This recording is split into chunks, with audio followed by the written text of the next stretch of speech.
Gawa naman tayo ng tapioca. Ito ang tapioca na binigay sa akin ni Osha.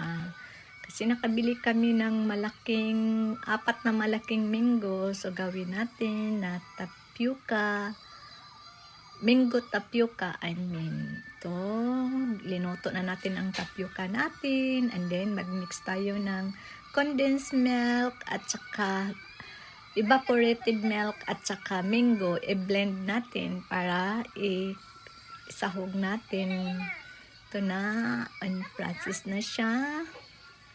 And then, after that, i-mix na natin ang tapioca at saka ginawa nating mixture. And then, i-mix natin ng maigi. After mixing sa lahat, ilagay rin natin or lagyan natin ng ginawa nating mango cubes para masarap ang ating mango tapioca.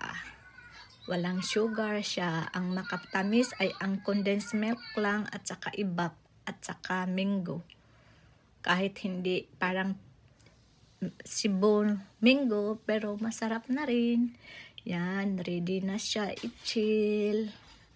Thank you for watching. Pangalawang bisis ko na ito ginawa. New Year at ngayon, masarap siya. Thank you. Thank you for watching.